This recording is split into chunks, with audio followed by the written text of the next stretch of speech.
자, 그러면 이제 그 조성왕의 상균주의를 이제 볼게요. 네. 자, 이 조성왕이라는 인물은 중도 우파 인물이에요. 그래갖고 이제 이 사람은 사회주의가도 아니고 민족주의자도 아닌 그런 이제 제3의 길을 선택을 했던 사람인데, 이 사람의 이제 상균주의는 1920년대에 기본 구상이 이제 됐고요. 1931년대 이제 임시정부의 대선을 통해서 체결됐고, 1941년에 대한민국 건국강령에 반영이 됐어요. 그리고 그 대한민국 건국강령 외에도 그 당시 그 조선독립동맹이라든지 그 여운형의 그 건국동맹의 강령에도 포함되어 있죠. 그러면 이제 이 조선왕의 상균주의의 특징은 뭐냐? 요거는 사회민주주의의 어떤 성격을 갖고 있다. 그래서 그 민주주의하고 당시 사회주의적인 어떤 성격을 동시에 띠고 있고요. 그리고 이념에 상관없이 모두 받아들였다. 뭐 자와 우 등은 그것은 이 상균주의가 동포사회를 근거로 했기 때문에 많은 동포들이 그걸 지지했고, 그걸 근거로 했던 그 뭐냐면 했기 때문에 자등 우등 이렇게 받아들일 수밖에 없었다는 거죠. 그래서 예전에 그 총선의 대선 때 이제 예전 새누리당이 복지 프레임 이런 것들을 또 받아들였잖아. 그걸 왜 복지 이념에 이런 것들을 받아들였어요? 그렇게 하지 않고는 지지를 끊어질 수 없기 때문이죠. 요거와 연결시켜서 이제 보시면 돼요. 자, 그래서 이 상균이라는 것은 그 세 개를 균등히 한다 이렇게 있거든요. 인균, 족균, 그 다음에 국균 이렇게 있는데, 먼저 이제 인균 측면에서 볼게요. 인균은 개인과 개인의 균등을 의미하고요. 사람과 사람의 균등. 그래서 요것도 이제 세 개의 균등을 얘기하는데, 정치, 경제, 교육의 균등 이렇게 보죠. 그래서 보통 이제 한국사 특강이나 다른 통론에서는 상균주의 하면 요걸 얘기해요. 정치, 경제, 교육.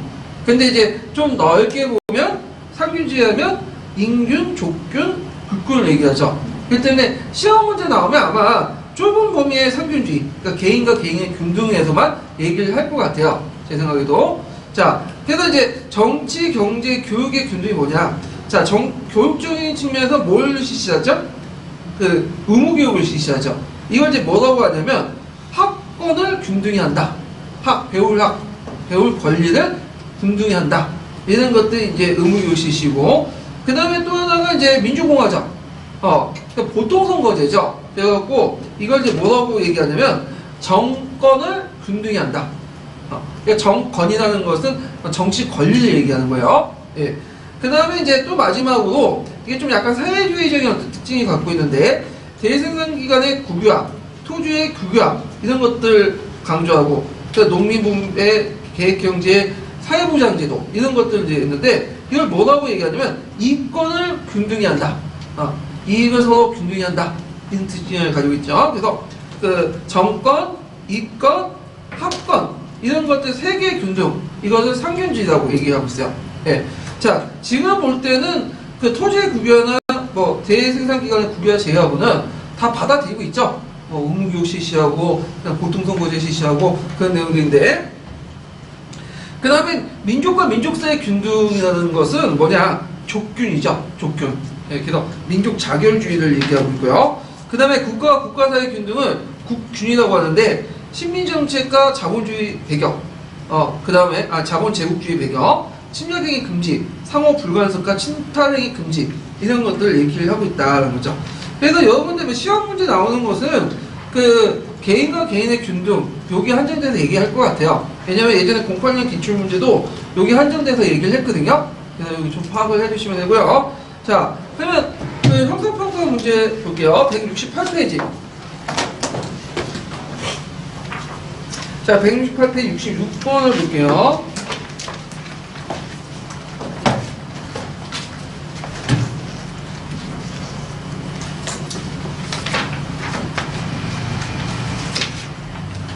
자, 기획과 디귿에 관련된 구체적 내용을 각각 써오고, 1940년에 상균주의 강령을 했던 단체 3개를 말해보시오. 그래서 정치, 경제, 교육의 어떤 균등을 얘기하고 있는데, 정치는 보통선거를 통해 민주공화국, 그 다음에 그 경제는 토지개혁, 주요 산업의 국유화 이런 것들, 그 다음에 이제 그 교육은 고급교육의 무상교육, 의무교육 실시 뭐 이런 것들인데 여기 예전에 기출문에 나왔어요. 그대로. 그래서 이권, 정권, 학견, 이권, 정권, 학견의 분동의 내용의 의미를 물어본 게 예전에 시험에 나왔고, 자, 이 단체, 한국독립당 임시정부, 근데 이게 잠깐만요. 상근주에 했던 강령을 내세웠던 세계단체인데, 요거 제가 의도하지 않는 식으로 답을 써놨네. 네, 본치세요, 이거. 요거는 임시정부. 네, 임시정부고, 그 다음에 또 하나가 이제 뭐냐면, 건국동맹 있죠? 건국동맹. 그 다음에 한국조선독립동맹. 조선독립동맹. 이렇게 쓰시면 될 것 같아요. 그래서 세 개 단체가 건국강령 이렇게 내걸었던 거, 상균주의가 발현되어 있다. 이렇게 보시면 되고. 자, 그 다음에 다음 테마로 넘어갈게요.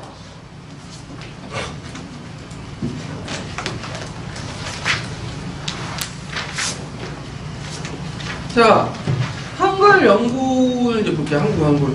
네, 한국 연구. 자, 이게 예전에, 잠깐 이제 단정 문제가 아니라, 여기 오답이나 옆에 이제 관련된 문제로 이제 한번 나왔는데, 한번 보면요. 자,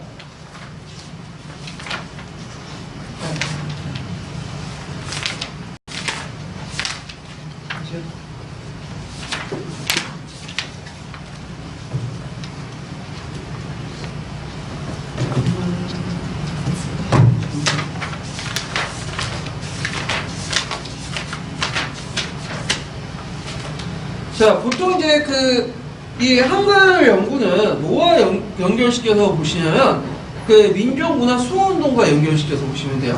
그래서 30, 40년대 우리가 이제 보통 민족문화 수호운동 이렇게 했는데, 민족문화 수호운동은 일제의 어떤 식민지 문화 정책에 반발해갖고 나왔거든요. 특히, 30년대, 40년대 넘어가면 한국 식민화 정책을 내세우잖아요. 그래서 한국의 어떤 고유한 것들을 찾으려는 운동도 일어나고, 그것이 이제 한글 연구라든지 역사 연구, 조선화 운동 이런 것들이 이제 나오게 되는데, 자, 한글 연구의 단체들을 이제 보면 국문연구소의 명칭을 좀 보면요, 처음에 구한말 때 무슨 단체가 있었죠? 주시경을 중심한 국문연구소가 있었죠. 그것이 이제 1920년대 조선연구회가 있고, 그 다음에 30년에 넘어와서 조선어학회가 되죠. 이렇게 이제 단체 변경, 명칭들 변경도 좀 기억을 해주시고, 자, 여기에 보면 이제 조선연구원을 볼게요. 조선연구원 1921년에 만들어진 단체인데, 대한제국 시기 때 국문연구소에 있었던 주시경의 제자들 중심으로 형성이 돼요. 그래서 이윤재, 최원배, 김윤경, 뭐 이런 장지영 같은 사람들이 있는데, 이들 활동 보면 한글 보급에 널리 기여했죠. 그래서 연구 발표회나 강습회, 강연회 이런 것들을 개최해서 민중을 대상으로 문자운동, 문자 보급운동을 전개했고, 그다음에 가가의 날, 그래서 이제 이 가가의 날이 있는데, 이것이 나중에 한글날로 개칭해요. 1926년에 훈민정음 반포 480주년 기념회를 중심으로 해갖고 한글날을 개칭했다. 이게 음력 9월 29일인데 이것을 양력으로 고친 게 10월 9일이에요. 10월 9일. 그래서 예전에는 좀 이게 한글날 놀았거든요. 그러다가 이 90년대에 못 놀다가 최근에 또 한글날이 놀게 됐더라고요. 10월 9일날. 그래서 이번 연도에 10월 9일은 한글연휴죠. 이렇게 또 보시면, 달력보시면, 1일부터 10일까지 놀고 있더라고요. 그래서 거의 30일인가? 9월 30일부터? 네, 쭉 놀아, 그냥. 그래서 거의 단기방학 수준에서 놀고 있는데, 네, 좋은 날이에요, 한글날이. 네, 그래서 이렇게 있고, 그 다음에 조선어학회인데, 조선어학회는 앞에 있는 조선연구회 그대로 계승한 거예요. 이름만 고친 거예요. 그래서 일본 학자 중에 이제 조선어를 연구하는 학자들이 있었어요. 조선연구회라는 단체가 있었거든요. 이름이 같은 단체잖아요. 그러니까 이름만 같은 단체나 다른 단체인데, 그래서 이것이 혼돈될까봐 조선어학회로 고쳐요. 그래갖고 중심 인물은 이제 최원배, 이해순, 이중하 뭐 앞에 있었던 사람들이 그대로 이어받은 거고요. 활동을 보면 사회학교에 국어교재를 보급하고 지방 순회를 하면서 한글 보급했고, 그 다음에 이제 훈민정의 언해본, 그 다음에 한글 맞춤 통남, 이렇게 있고, 그 다음에 조선 표준말 모음, 계몽야학회, 계몽야학회 속수 독본, 조선어학사전 이런 것들 이제 했고요. 그런 발간했고 한글 잡지를 이제 발간을 했어요. 그 다음에 이 예전에 기출문제 나왔던 게 이거예요. 우리말 큰 사전 있죠? 우리말 큰 사전을 편찬하려고 시도를 했어. 시도를 했는데 무슨 사건이 터진 거죠? 이 당시 조선어학회 사건이 터져가지고 실패했죠. 그래도 나중에 강복 이후에 출간이 돼요. 이게요. 예. 그래서 한글학회라는 이름으로 이제 뭐냐면 요 내용이 다시 출간된다. 이게 예전에 기출문제 나왔던 거고. 자, 그래서 이 단체가 나중에 해체되죠. 왜 해체돼요? 조선어학회 사건 때문에 해체되는데, 이 조선어학회 사건이 왜 일어났냐면 1942년에 한 여학생 우리말을 사용하다 체포된 사건이 있어요. 그래서 이제 일제가 이 여학생을 치료하는 과정에서 조선어학회 회원을 통해서 민족주의 감화를 받아서 그렇다.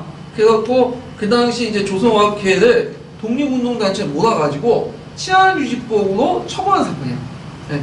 그래갖고 이제 그때 관련 인물들이 이제 많이 이제 잡아가지고 처벌을 했는데, 자, 이때 이제 재판부가 뭐라고 얘기하냐면, 고유 언어는 민족 의식을 양성하는 것이고, 조선어학회는 사전 편찬은 조선민족 정신을 유지하는데 민족운동의 한 형태다.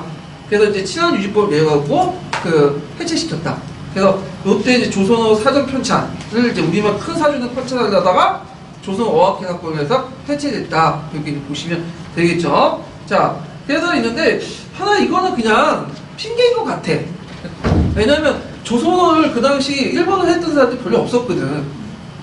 일본어를 제대로 했던 사람이 전 인구의 10%도 안 됐어요. 왜냐면 그 당시에 뭐 보통학교 초등교육을 제대로 못 받은 사람들이 많았기 때문에 대부분 뭐 했어요? 그냥 일상생활에서는 그냥 조선어 했어.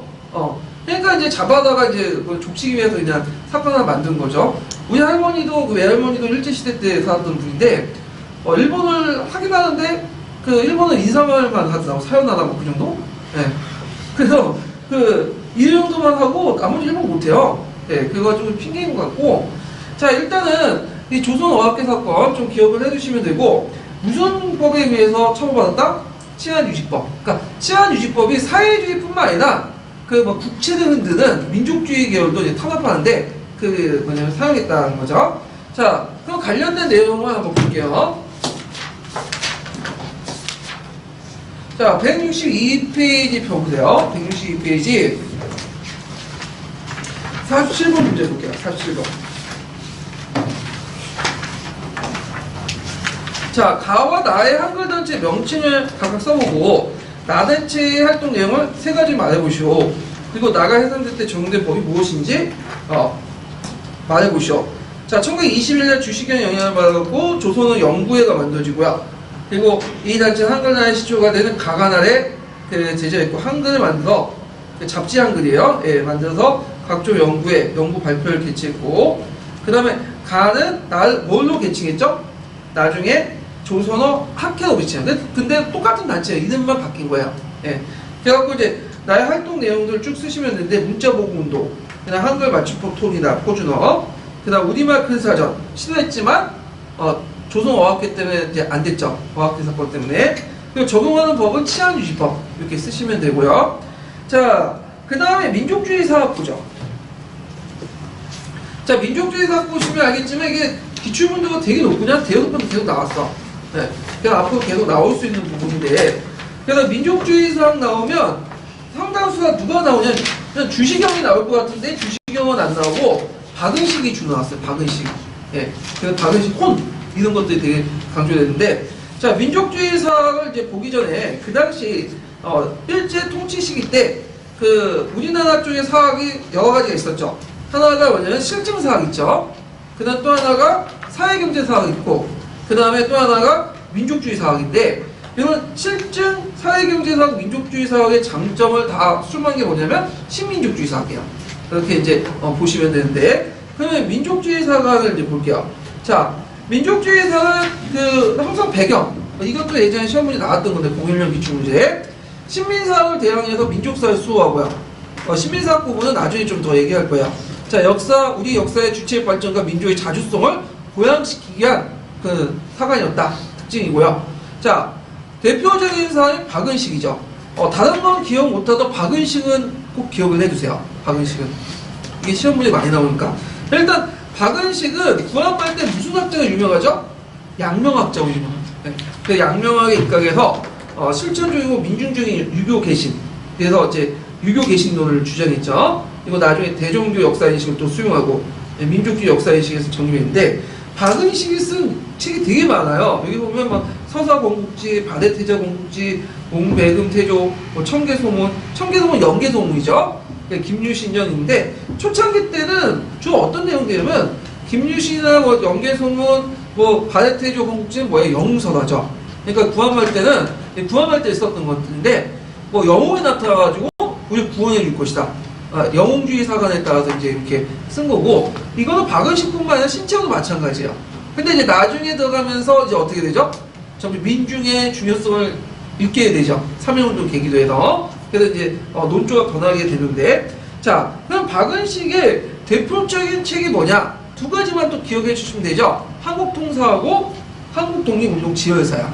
자 한국통사라는 건 뭐냐? 자 이거 한국통일할 때 통은 어떤 통이냐면 아플 통이에요. 우리의 아픈 역사를 얘기한 거죠. 그래갖고 우리가 왜 이렇게 망했는가 이런 것들을 썼던 것이 한국통사인데 그 한국독립운동지열사는 그 뭐냐면 나중에 임시정부가 만들어지고 나서 사회편찬서가 만들어지잖아요. 그때 박은식 썼던 그게 한국독립운동지열사예요.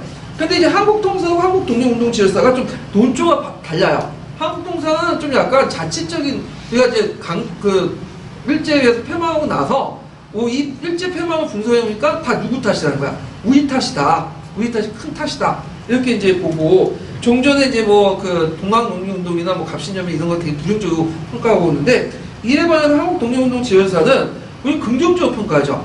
이게 우리가 식민지가 된 것은 우리 탓이 아니죠. 누구 탓이에요? 일제 침략 때문이고 그리고 이 저항하는 갑신전변이나 뭐 갑오개혁이나 동학농민운동에서 긍정적으로 이렇게 인식을 하는 그런 게 그러니까 생각이 바뀌어지는 거지. 생각이. 예. 그래서 큰 차이점이 보인다. 그러면 요 한국통사 한국독립운동지열사에서 보는 게 뭐냐면 그 우리 민족을 일종의 서술할 때 혼을 되게 강조해요. 혼. 그래서 백보다 혼을 강조한다. 이렇게 했는데 그럼 혼이 뭐고 백이 뭐냐? 자 일단 보면 우리가 이제 조선시대 때 보면 사람이 죽잖아요? 사람이 죽으면 혼이 있고 백이 있어. 혼은 어디다 모셔요? 신주에 모시죠? 신주에. 그래서 몇 대까지 간다고 했죠? 4대까지 가죠. 4대까지. 그러다가 이제 해체되는 거고, 혼이. 그 다음에 백은 죽잖아. 이게 몸이 때문에. 어디 모시죠? 무덤에 모시잖아.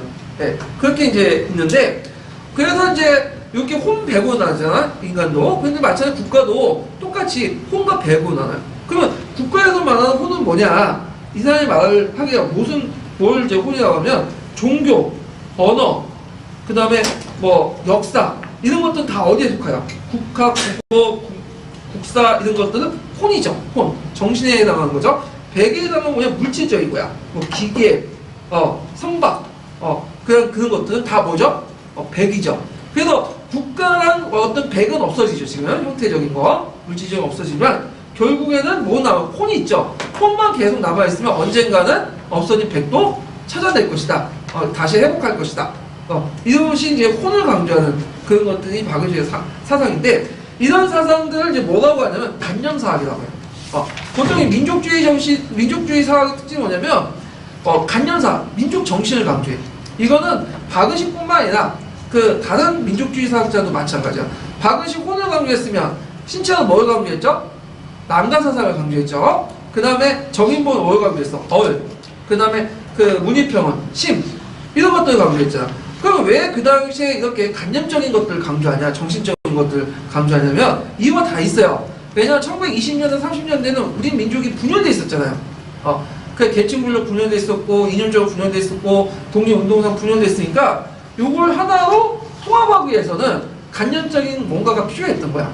그래서 혼이니, 난가정신이, 그 다음 어디니, 시민이 이런 것들을 강조했고, 그 다음에 또 우리가 일제하고 싸울 때 물질적이고 군사적인 측면에서는 딸릴 수밖에 없죠. 그걸 대응하기 위해서 뭘 강조해야 되겠죠? 정신적인 것들을 강조했죠. 특히 오리엔트리즘의 영향을 받아가지고 이제 정신적인 것들을 강조하면서 이런 간념적인 것들을 강조하기 시작해요. 근데 이런 간접적인 것들의 문제점이 뭘까요? 일단 실증성이 부족해. 그 다음에 뭐냐면 객관적 인식을 할 수 없어. 객관적 인식은 가능해야 하지만 뭔가 합리적 대응이 나올 수밖에 없잖아요. 합리적 대응이 나올 수 있는데 그냥 합리적 대응을 못하게 되는 거야. 그래서 이런 것들이 문제점이다. 그래서 나중에 그걸 비판하는 사람들이 이제 누구예요? 사회주의자들, 그 다음에 이제 신민족주의자들 이런 것들인데 나중에 좀 더 얘기를 할게요. 자, 그래서 이제 이런 것도 있었다. 그렇지만 그 당시에는 나름대로 필요했어요, 이게요. 왜냐하면 그 당시에는 하나 통합을 하고 그걸 통해서 민족정신을 회복하려고 했기 때문에 어느 정도 이제 나름대로 설명이 되는 거죠. 자, 하여튼 한국통사하고 그 다음에 한국독립운동 지열사 두 개 부분을 좀 기억을 해두세요. 여기.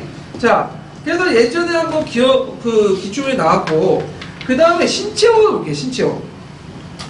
이 신채호는 그 박은식에 비해서 그렇게 안 나와. 한국사 능력검증회나 수능에 좀 나왔는데 박은식에 비해서는 좀 안 나오는 사람이에요. 자, 일단 이 사람은 어디에 이제 초점을 맞추냐면 고대사 부분.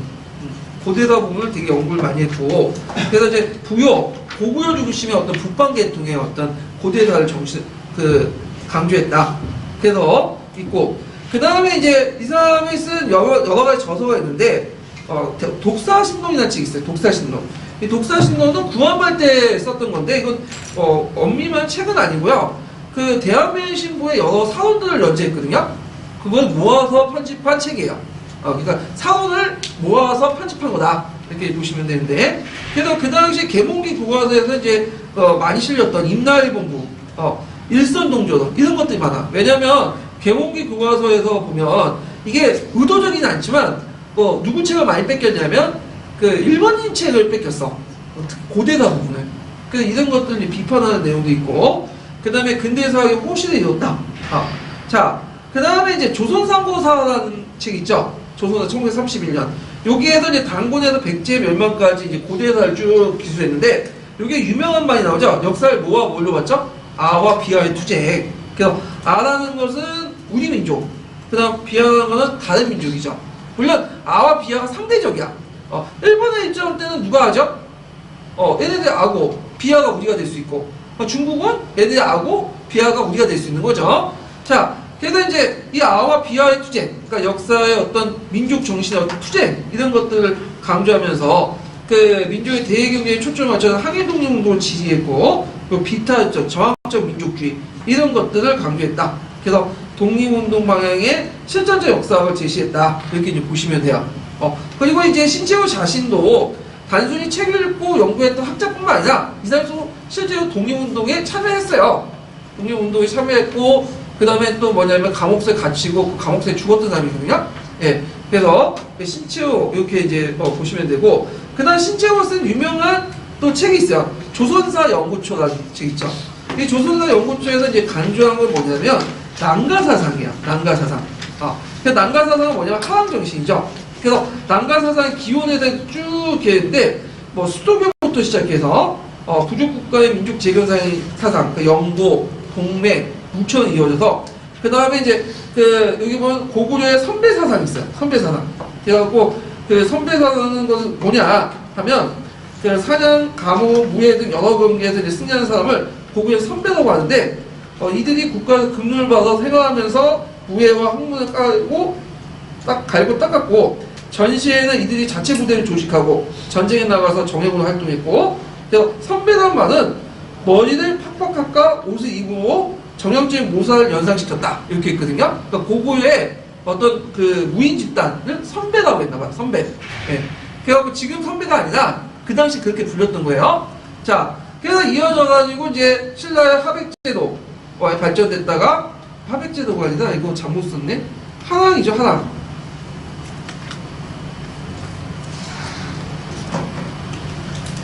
한왕제도. 자, 한왕제도 발전됐다가 남한열초가 쇠퇴하면서 모청의 서경촌도 계기로 맥이 끊겼다. 그래서 모청의 서경촌도 운동을 해서 이게 난가사상의 맥이 끊기는 그런 계기가 됐다는데, 자, 이때 모청의 서경촌도 뭐라고 표현했죠? 그 유명한 조선 역사상 1천의 제사건이다. 그래서 조선 역사상 1천의 제일 대사건인데, 왜 그러냐? 예전에 그 한항해 시모 상국을 통일했죠. 그래서 우리 민족이 이제 뭐냐면 나름대로 자주적이고 어떤 주체적인 어떤 것들이 맥이 쭉 이어졌는데 이 사건을 계기로 뭐야? 우리가 사대적이고 이런 것도 바뀌었다는 거죠. 그래서 김규식이 이걸 보고 상당히 안타까워했는데 여기에서 비판한 사람 누구예요? 정확히 말하면 김부식 아니 저기 그 누구야? 신채호가 안타까워했죠. 내가 말했는데 신채호가 되게 안타까워했는데 그 신채호가 그 비판하는 사람은 누구죠? 그 다음에 김부식하고 또 한 명이 누구죠? 노총이에요. 노총. 노총의 광검망동을 어떻게 이게 실패했다. 그래서 비판했잖아.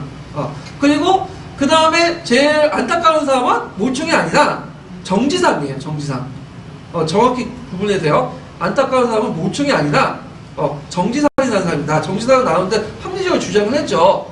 그래갖고 이 사람은 친재건원만 주장을 했고 궁극정벌이나 평양천도는 주장 안 했잖아요. 예. 그래서 좀 약간 이 사람은 결이 달라요. 물론 우리는 같이 정지상하고 누구야 모쪽을 같이 묻지만 정지상이 아니라 윤원이, 예, 윤원이죠. 예, 윤원이를 제일 안타깝게 했어요. 제가 말 계속 정하는데 윤원이하고 그 다음에 누구야 노총을 같이 묻지만 실제로 결이 다른 사람이다. 이렇게 좀 기억을 해두시면 되고요. 윤원이는 서경파하고 이렇게 묻지만 실제로 서경파가 아니에요. 이 사람은 뭐냐면 실제 출신이 개경 쪽에 있는 사람이거든요.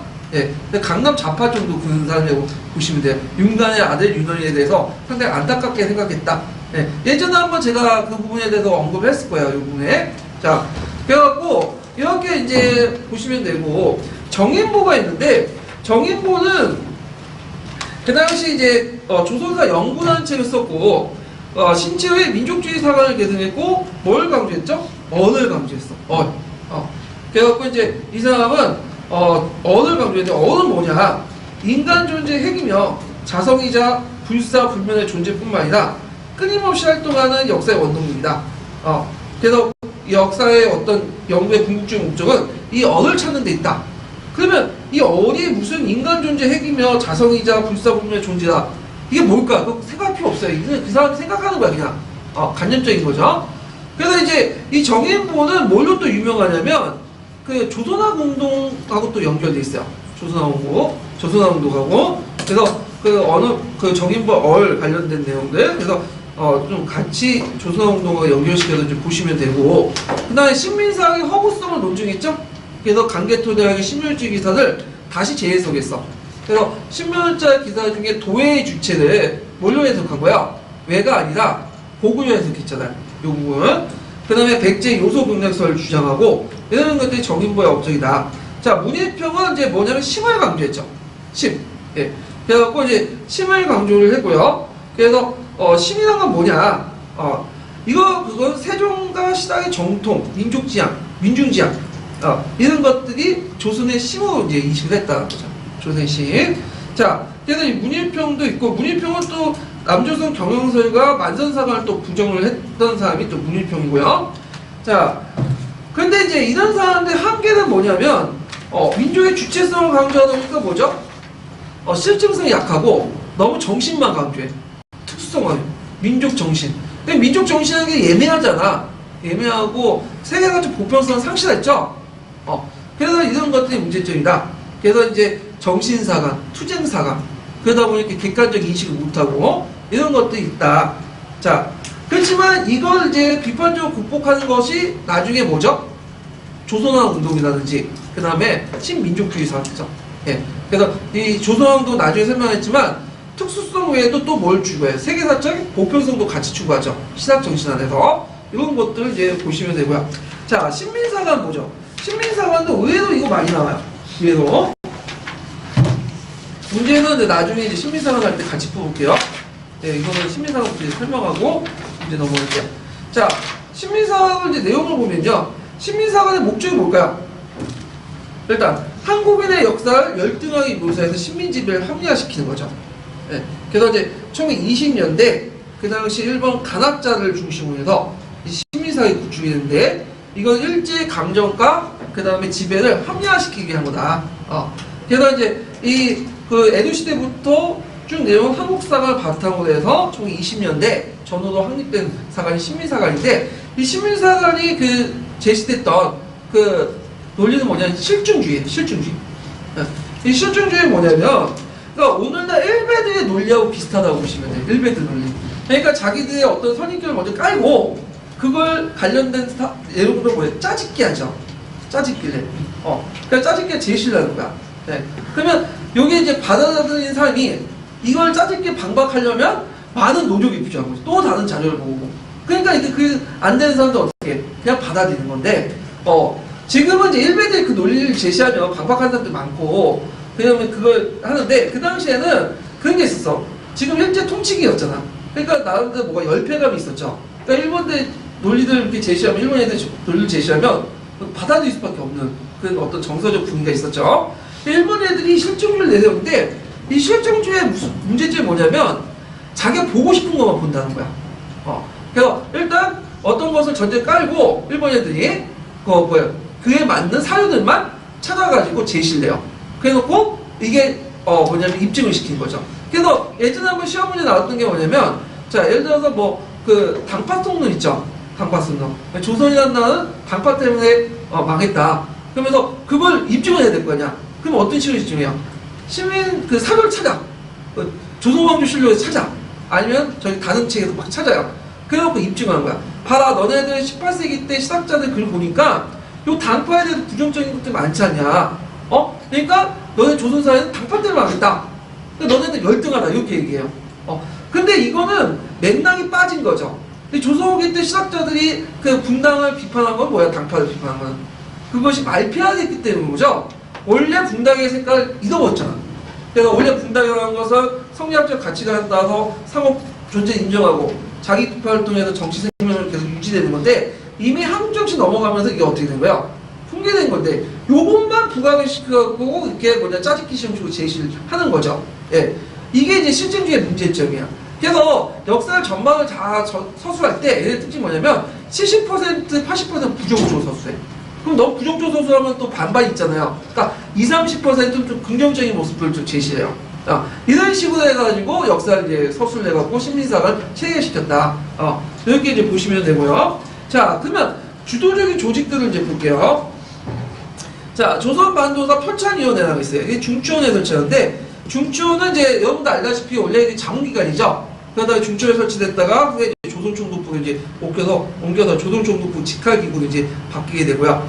그 다음에 조선반도사를 편찬했어요. 요 기구에서. 그래서 한일합병 당시 당위성, 합리학, 동아정치 이단으로 이제 저술됐고, 본격적인 이제 기관은 그 조선사 편수회예요. 1925년에 조직한 단체인데, 이 조선사 편수회가 이제 나중에 조선사 편찬위원회 개편된, 조선사 편수회가 나중에 이제 그 원래는 1922년에 편찬위원회였는데, 이것을 1925년에 조선사 편수회로 개편을 하고, 이 조선사 편찬위원회와 부터 조선사를 편집했다가 언제 마무리했냐면 1925년에 만들어진 조선사 편수회 때 마무리했는데, 이때 조선사라는 것은 뭐냐, 누굴 대응하기 위해서 나오냐, 거기에 예전에 한번 성운에 나왔는데 불령성인이었던 박은식을 뭘 썼죠? 한국 통사를 썼죠. 그래서 한국 통사를 대응하기 위해서 쓴 거야. 그래서 이제 그 성운에 보면 어떤 내용이 있냐면, 그 한국이라는 나라는 예전부터 그 야만국가가 아니었다는 거야. 그래서 나름대로 문화적 능력이 있고, 그 다음에 있기 때문에 어느 정도 자존심이 있다. 특히 이제 해외에 있는 불량성인이었던 그 누구죠?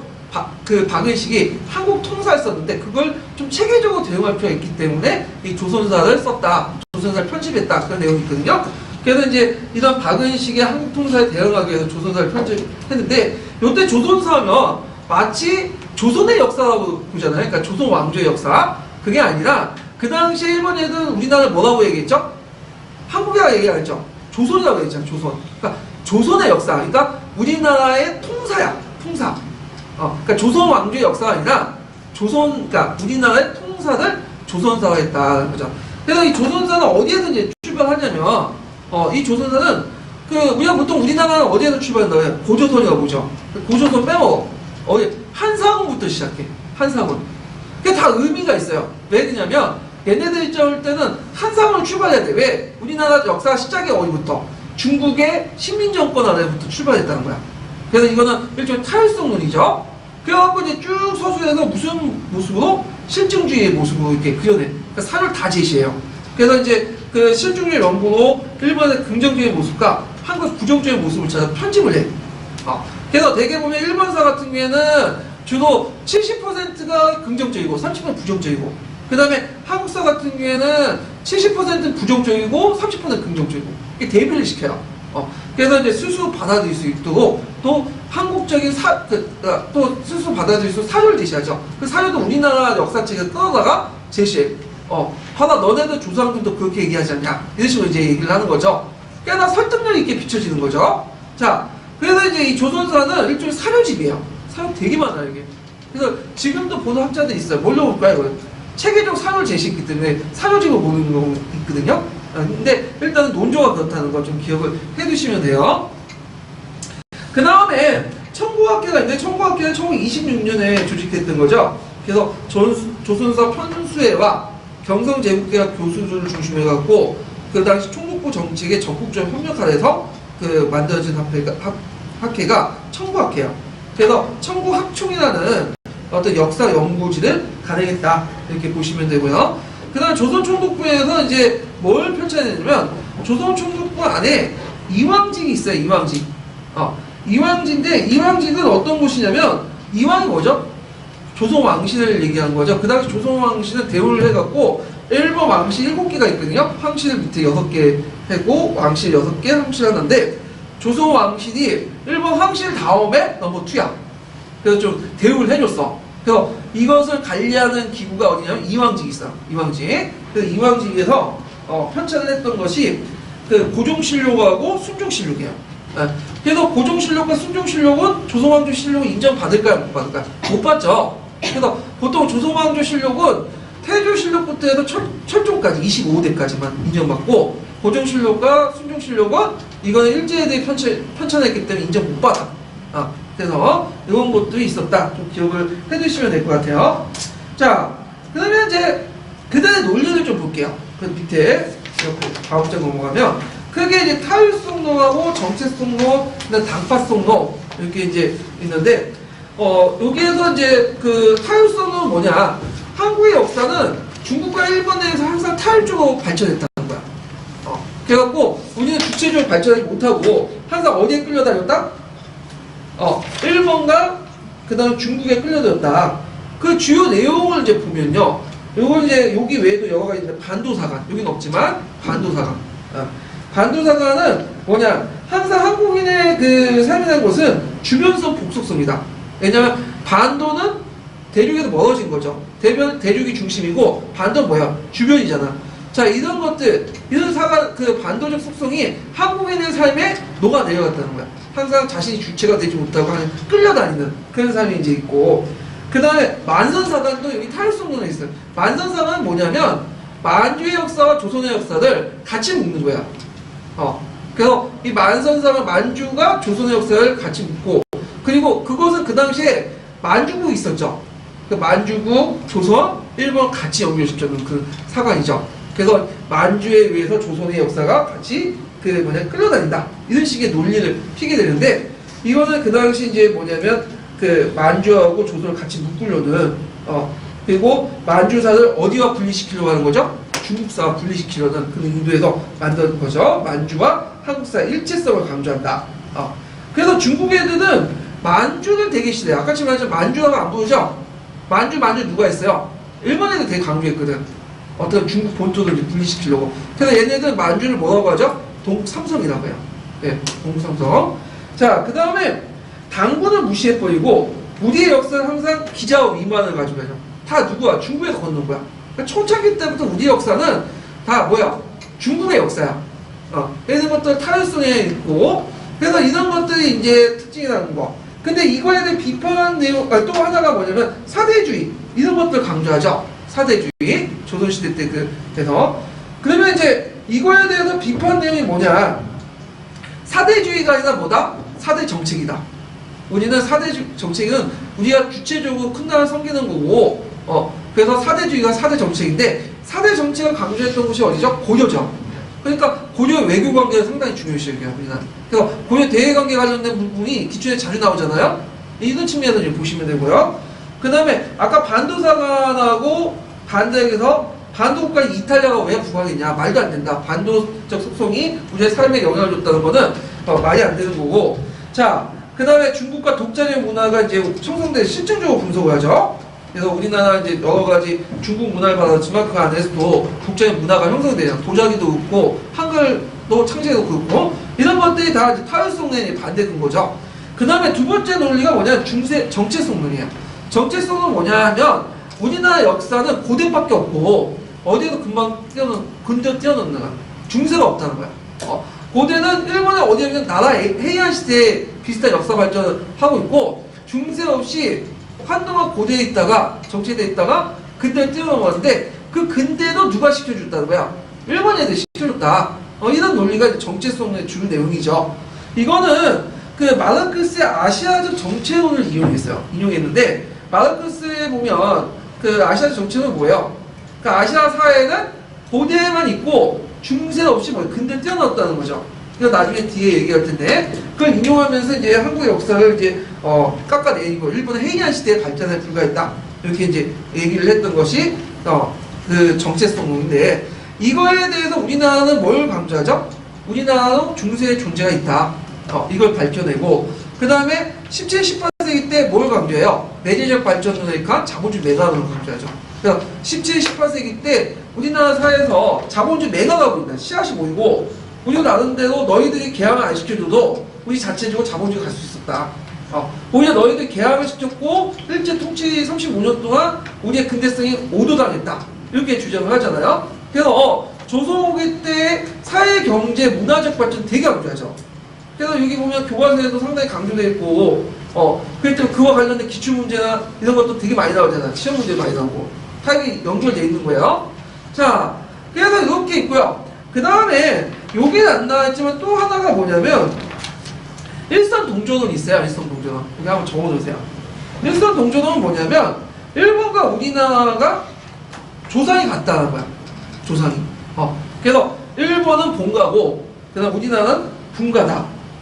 그래서 원래 그 일본 역사에 있었는데 나중에 떠오르 나왔는데 그 일제시대 때 이제 통치 기간은 분가가 본가한테 들어간 역사죠.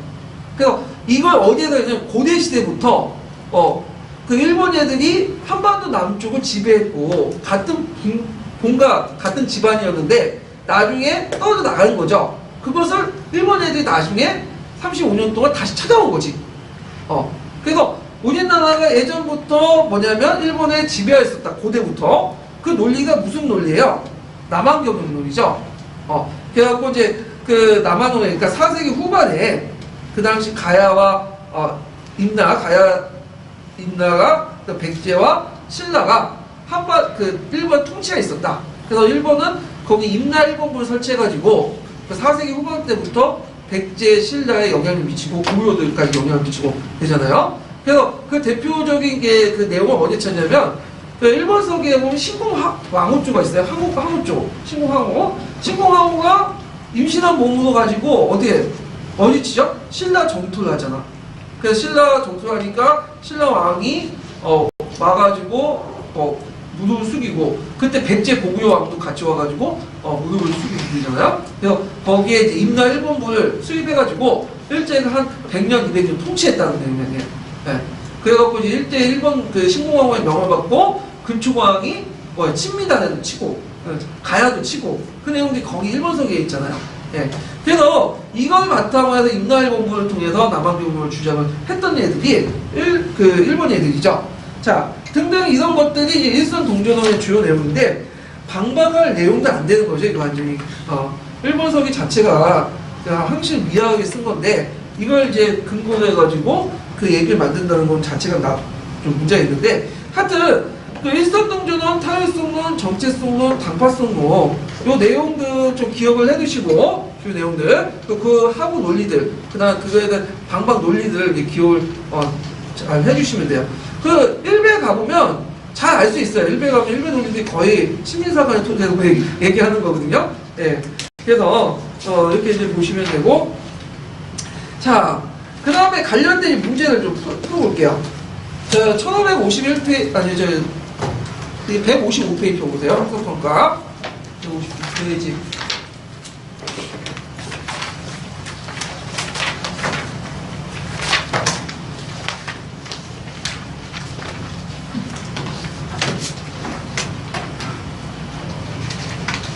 자, 155페이지 보면 이게 25번 문제 볼게요.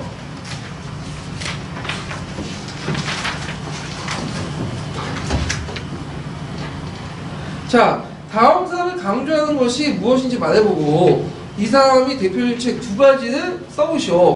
이렇게 했는데, 자, 옛사람이 이르기를 나라가 없어질 수 있으나 역사가 없어질 수 없다고 하였으니 그건 나라의 형체이고 역사의 정신이다.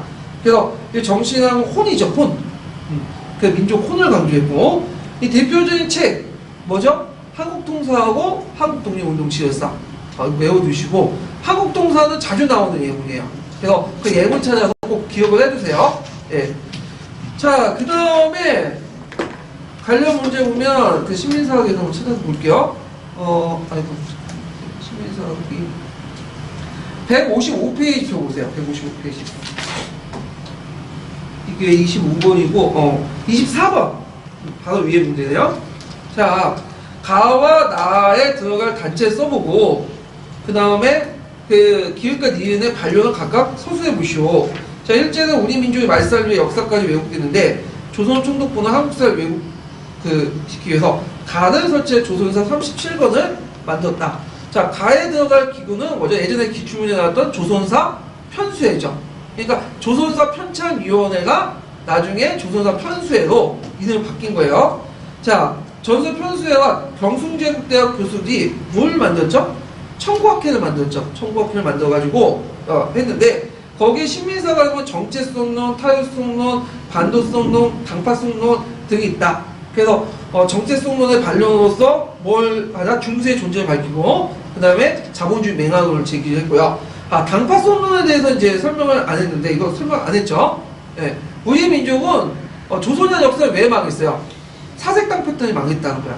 우리 민족은 분열하기 좋아하고 갈등이 있기 좋아하고 그렇기 때문에 이런 속성 때문에 사색당파가 생성됐고, 그것 때문에 결국에는 조선의 역사가 망했다, 이렇게 이제 얘기하거든요. 근데 이거에 대해서 우리는 또 반론하죠. 뭘요? 붕당론으로 반론하죠. 당파가 아니라 뭐다? 붕당이다. 그래서 요거 붕당이라는 건 성리학적 가치관에 따라서 운영된 정치 운영 원리고, 상대의 당을 인정하고 그 상호투표를 통해서 유지됐던 것이 붕당이다. 그리고 조선이라는 사회가 500년 동안 지속됐잖아. 근데 일본의 역사를 보면 맞고 오래가봤자 200년밖에 안 되거든요. 그럼 어떻게 설명하냐? 조선이라는 사회가 500년 동안 갔던 거는 그냥 상호 견제가 잘 됐기 때문에, 빙판 운영 원리가. 근데 오히려 조선이라는 사회가 망한 것은 뭐예요? 이 붕당이 붕괴됐기 있고 말편화됐기 때문이죠. 붕당의 원리가. 그런 걸 이제 제시를 한 거다. 예. 자, 그래서 이런 내용들을 쓰시면 될 것 같아요. 예.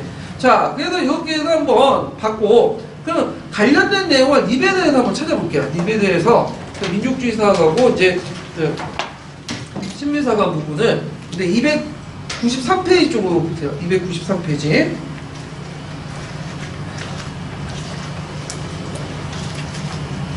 이 사람들이 있고,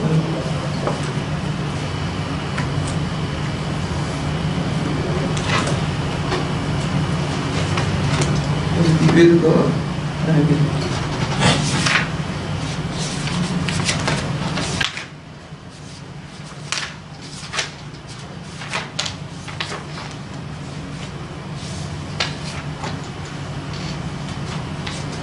잠깐만, 죄송한데 제가 이게 책이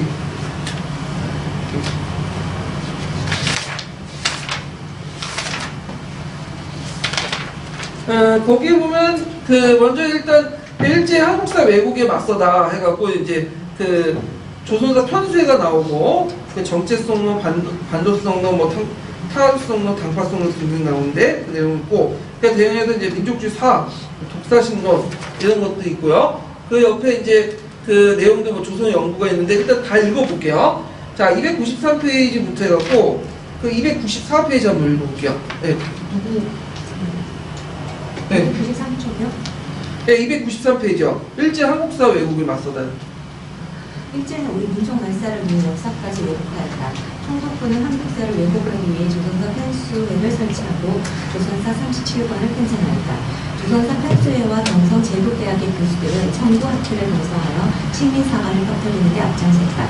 한국사를 왜곡한 일제의 식민사관에는 봉건사회를 거치지 못하고 고대사회 단계에 머물러 있다는 정체성론, 주변 역사 영향을 받아 변화하였다는 탄로성론, 지리적으로 대륙에 속박된 위치에 있다는 반동성론, 합치지 못하고 분열되었다는 반파성론 등이 있다. 애국개봉운동 때부터 한국사를 연구해온 박은식과 신채호는 일제의 식민사학에 맞서 민족주의 사학을 발전시켰다. 중국 상하이 임시정부에서 활동해온 박은식은 일본의 한국 침략 과정을 서술한 한국 통사와 한국 독립운동 과정을 서술한 한국 독립운동 지열사를 저술했다. 민족훈을 중시한 박은식은 한국 통사 서문에서 북한은 형이요 역사는 신이다 라는 말을 남겼다. 형은 껍데기이고 신은 알맹이 즉 민족훈을 의미한다. 신채호는 대한매일신보에서 독사신론을 연재하여 왕조 중심의 상황과 사대주의를 비판한 바 있다. 그 후 신채호는 고대사 연구에 치중하여 조선 삼고사, 조선사 연구초를 저술하였다. 신채호는 조선 삼고사 서문에는 역사는 비하의 투쟁이라고 정의한다. 네, 나중에 얘기할 때면 뒤에 부분도 읽어볼게요. 사회경제사하고 그 조선왕운동 관련된 부분이요.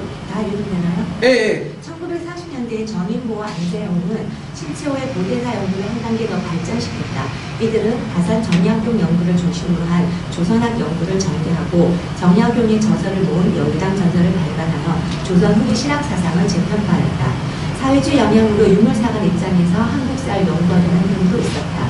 사회경제사학의 대표자인 백남우는 조선사회경제사를 통해 한국사도 세계사적인 발전 과정을 따라 자본주의 사회로 발전하여 왔음을 구체적인 자료와 수치로 보여줌으로써 민족주의 역사학의 정신주의와 식민사관의 정체성론을 모두 비판한다. 이병도, 손짓태 등은 1934년 진단학회를 조직하고 진단학보를 발간하여 문헌 고증을 중시하는 실정주의 사학을 발전시켰다. 그러나 일제가 우리나라에 있는 역사서를 대부분 소각한 상황에서 증거를 토대로 역사를 연구하는 데는 어려움이 있었다. 네. 자, 거기 밑에 이제 신체의 민족주의 사학하고 박은식, 백나온 관련된 부분인데 이 사조 부분도 좀 봐두시는 게 좋을 거예요. 사조가 아니라 책 내용이겠네요. 네, 책 내용도 봐두시면 되고요. 자, 그 다음에 다음 테마 넘어갈게요.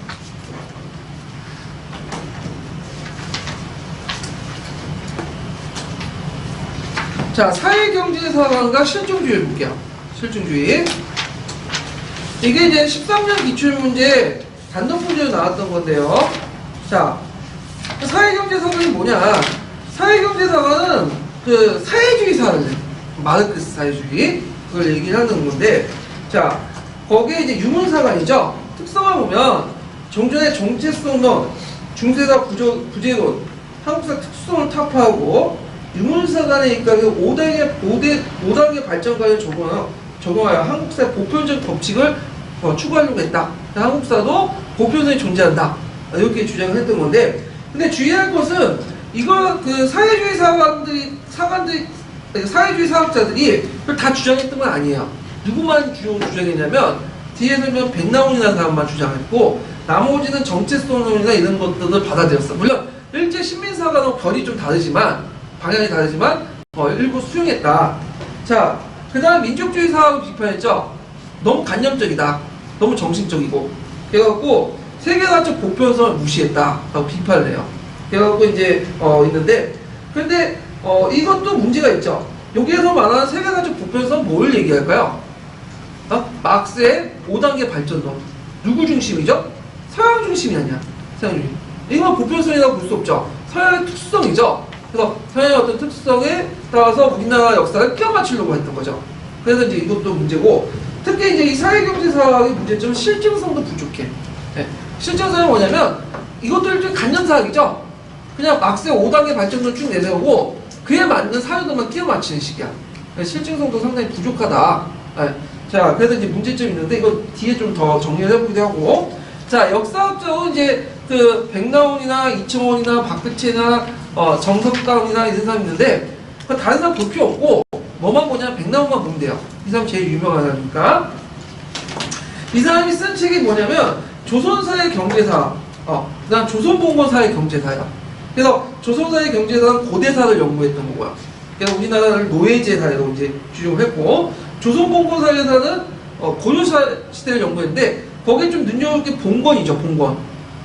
우리도 봉건제가 있었다.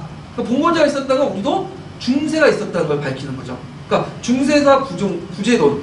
그러니까 이제 아까 그 아시아적인 생산 양식, 그 다음에 일본의 식민사관을 부정하는 그런 내용들이 있는데, 자, 여기 이제 내용을 보면 한국사의 발전 과정을 세계 제민족, 여러 민족과 함께 이론적 건축법적 역사 발전 법칙에 포괄하고 했고, 그래서 그 사회주의의 피전성, 세계사적인 어떤 그 보편성을 강조하면서 사회주의 피전성을 강조했고, 이 사람의 이제 제공한 그 시대 구분을 보면, 일단은 여기는 안 나와있지만 삼국 이전의 사회는 원시 공산제 사회를 부정하고요. 삼국시대는 노예제 사회, 그 다음에 신라부터 해서 신라 통일부터 조선시대는 동양적 봉건사회, 그 다음에 개항 이후를 이식 자본주의 사회로 이렇게 부정을 했어요. 그래서 5단계 발전론에 따라서 사회를 구분했는데, 거기 이제 좀 유명한 중세 부재, 봉건사회 부재를 거부했죠. 그래서 우리 중세 시대를 어디로 갔죠? 이 사람은 신라 통일부터 조선시대 이렇게 본 거예요. 예, 신라 시대부터 조선 시대를 그 동양적 봉건사회로 이렇게 보고, 그 다음에 아시아적 생산 양식을 이 사람 재해석했어. 보통 그러면 아시아적 생산 양식이 뭐냐면, 이게 이제 보면 마르크스가 쓴 유명한 책 중에 뭐냐, 정치 경제학 서문이라는 책이 있어요. 정치 경제학 서문에 뭐라고 이제 적혀있냐면, 그 역사 발전 단계를 원시 공동체 사회, 아시아적 생산 양식, 고대 노예제 상식으로 이렇게 구성됐다 서술돼 있어요. 네. 그러니까 이거는 정치 경제학 서문은 언제 쓰여졌냐, 자본론 쓰기 이전의 단계야. 그래서 여기에 대해서 그냥 언급만 했어. 원시 공동체 사회, 아시아적 생산 양식, 그다음 고대 노예제 사회. 그런데 이제 후대 학자들이 그걸 이제 해석하는 과정에서 논쟁이 나는 거죠. 그러면 여기에서 아시아적 생산 양식이 뭐냐? 근데 그 논쟁에 참여했던 사람들이 사회주의자지만 주로 어떤 쪽의 사람들이에요? 유럽 쪽의 사람이죠. 유럽의 지식인들이 이제 가지고 유럽의 사회주의자들이 가지고 논쟁을 한 거야. 그러니까 얘들도 오리엔탈리즘에 빠져 있거든요. 그러니까 서양의 시각에 따라서 뭘 해석한 거야? 동양을 해석했죠. 그러니까 동양이 서양보다도 좀 아래다. 그래갖고 여러 가지 해석 중에 이제 제일 대표적인 해석이 뭐냐면 이 해석인데, 그 서양의 고대 노예제 번역 형태로 이 아시아적 생산 양식을 해석한 거야. 그래서 되게 그 서양 같은 경우에 그리스 로마 시대 때 노예는 어떤 노예예요? 개별적인 노예죠. 사고팔 수 있는. 근데 이 아시아적 생산 양식의 노예제사의 특징은 뭐냐면 집단별 노예예요. 집단 자체가 노예인 거야. 스파르타처럼. 헤로타이처럼 집단적 노예고, 그 집단적 노예가 국가 밑에서 통치를 받고, 그 다음에 얘네들은 이걸 통해서 여러 가지 이제 뭐냐면 그 일을 한 대가로 그 자기 주인에게, 황제에게 여러 가지 공물을 갖다 바친다는 거죠. 그러니까 이걸 총체적 노예제, 집단적 노예제라고 얘기하거든요. 이게 전형적인 아시아적 사회다. 근데 문제는 아시아적 이런 그 상상 양식이 고대에 계속 간데 중세에 없는 거야. 아시아는 중세가 없어. 누가 중세 없다가 누가 근대화 시켜주는 거죠? 서양의 침략을 통해서, 개항을 통해서 근대화 시킨 거지. 그러니까 이것도 중세사 부재로, 그 다음에 뭐죠? 아시아적인 어떤 생산 양식, 우리 그 특유의 고대 노예제 사회의 번영 형태의 집단적 노예, 총체적 노예를 주장하고. 그러니까 아시아 사회를 뭐를 보는 거죠? 후진적으로 보는 거죠. 그러니까 이런 것들이 그 동아시아 사회주의자들도 많이 받아들인 거야. 받아들인 가운데 우리 한국의 사회주의자들도 물론 일본의 식민사가 결이 다르지만 이 아시아적 생산 양식 그대로 받아들여서 그대로 주장했는데, 안 주장한 사람이 있었다.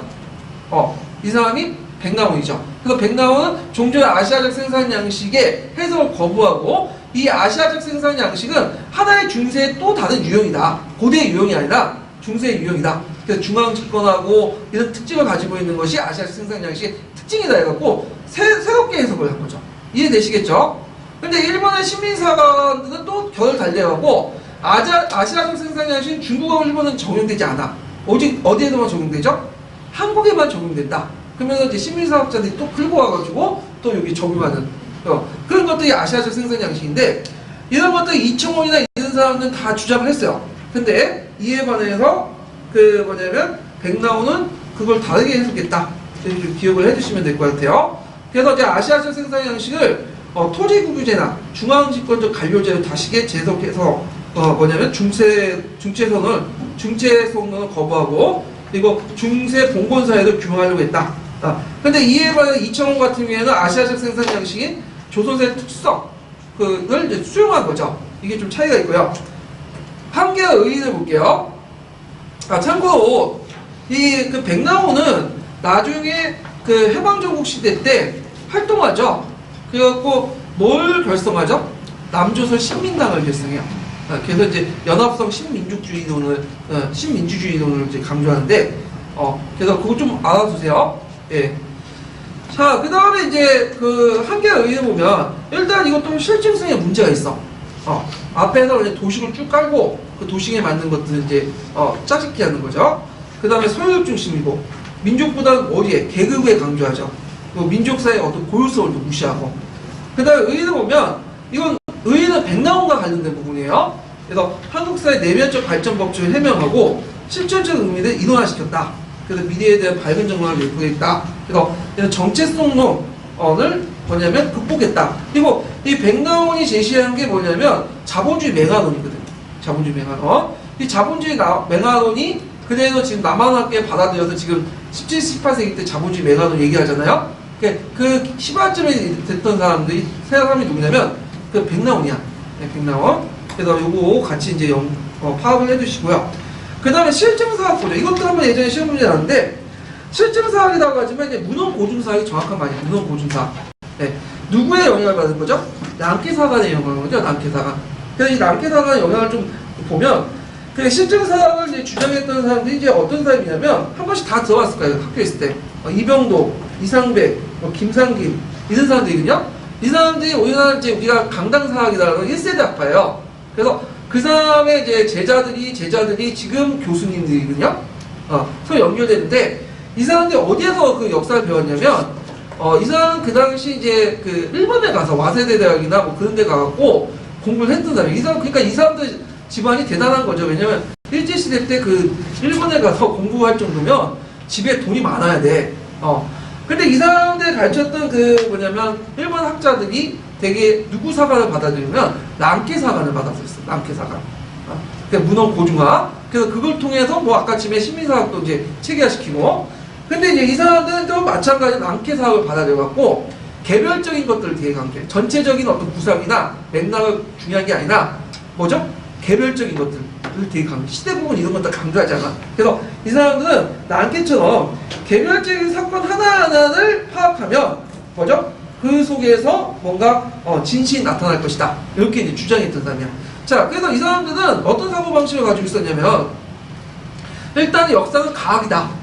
전문적으로 이제 개별적인 사실을 파악하는 가학이고 또 얘네들도 이제 청구학회나 이런 학회들의 논리를 비판하는 과정에서 어떻게 생각했냐면 지금 우리가 일제 시민통치 받고 있지만 일본인도 나름대로 그 상식을 가지고 있는 사람이기 때문에 우리가 나름대로 개별적인 사실들을 고증하고 체계적으로 제시해서 반박을 하면 일본 애들이 받아줄 거라고 그렇게 생각을 하고 있었던 사람이야.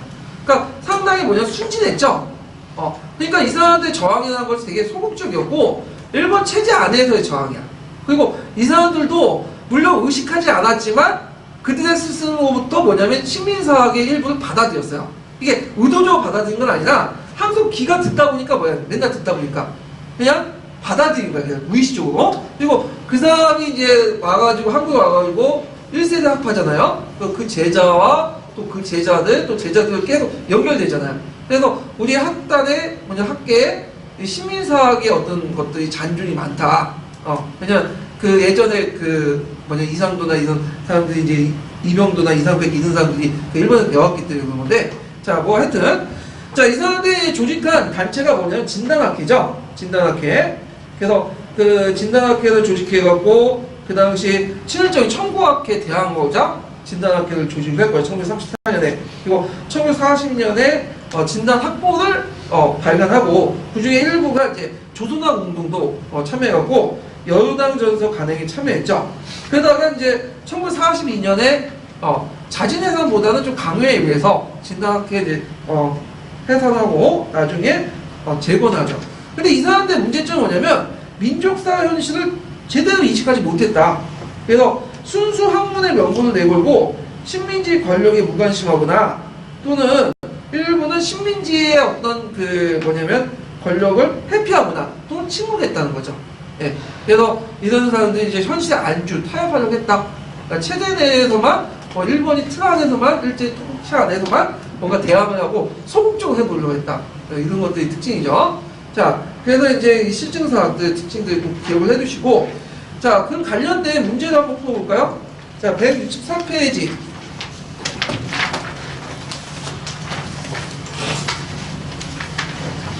자, 163페이지 49번 문제 볼게요.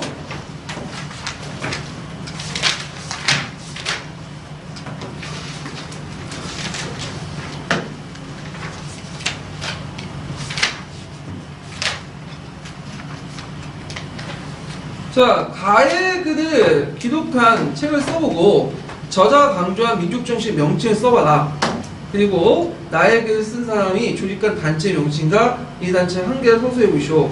자, 이거는 가는 이제 뭐와 관련된 거예요? 신책을 쓴 거죠. 아와 비와의 투쟁, 조선 상고사와 관련된 거고, 그 다음에 민족정신의 명칭은 난가사상이죠. 우리 보면. 그래서 선배정신부터 해서 고구려 선배정신에서 신라 하강까지 연결된 난가사상이고, 그 다음에 여기 보면 이제 나의 글을 이제 보면 이거는 뭐와 관련된 거죠? 실증주의 강조하는 진단학회 쪽에 있는 사람들이죠.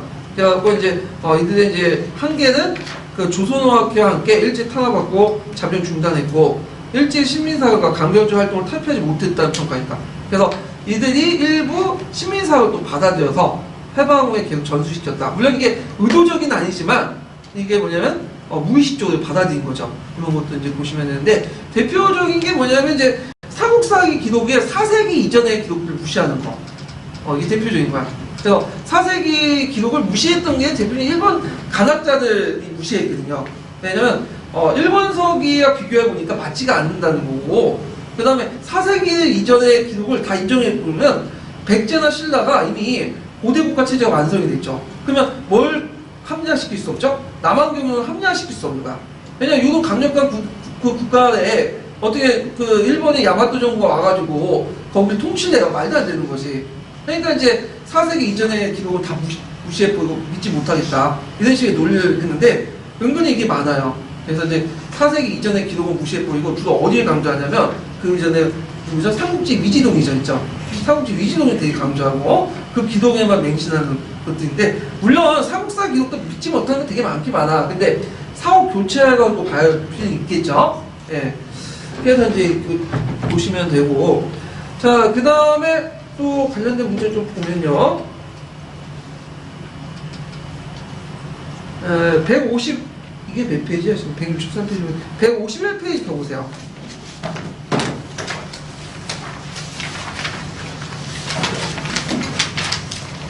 자, 151페이지 시외 문제 볼까요? 시외 문제. 이건 백나무과 관련된 내용인데요.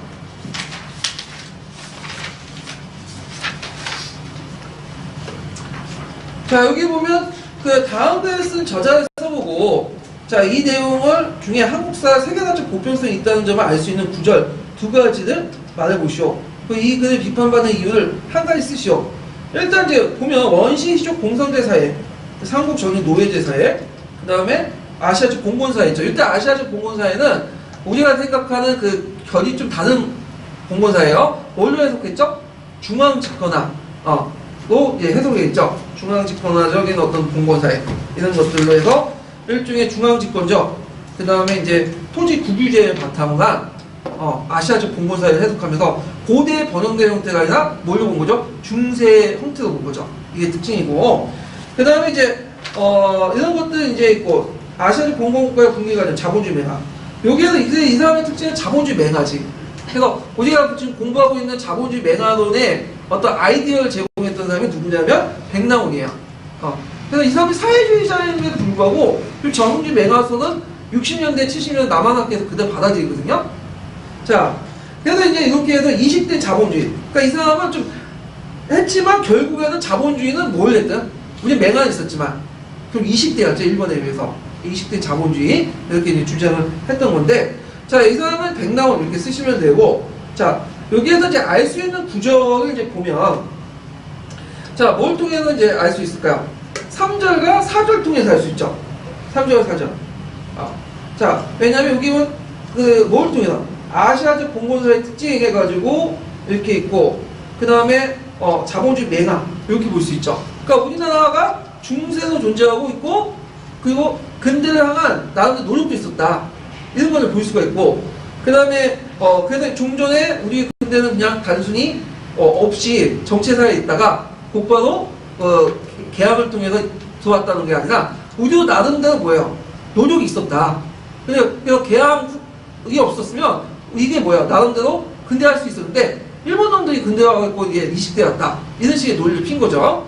자, 그래서 이제 요 내용들 보시면 되고, 자, 비판받는 이유가 뭐냐면 유물사관은 너무 도식적으로 우리나라 역사에 대입했다. 그러면 여기는 안 나와있지만 실증성이 상당히 부족하다, 이것도 쓰시면 돼요. 예. 자, 그러면 요게 이제 백남과 관련돼 갖고 한번 볼게요. 아마 백남 계속 나올 것 같아요. 왜냐면 이제 이런 좌파들의 역사도 이제 나올 것 같거든요. 사회주의 역사나 정권이 바뀌어서. 금성교 가서 330페이지 보세요.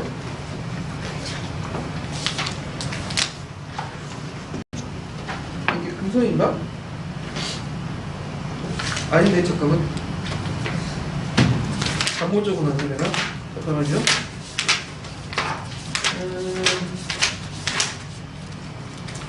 금성이 있는데,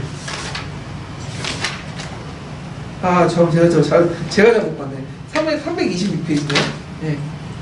자, 거기 보면 이제 백나온의 유물사관 있죠? 백나온 유물사관. 그래서 백나온의 유물사관하고 그 부분만 읽고 넘어갈게요. 부분만. 네. 사회경제사 여기요. 그 다음 누구죠? 네. 아니, 다 읽지 마시고요. 그 밑에 하나, 둘, 셋, 네 번째 그거만 보세요.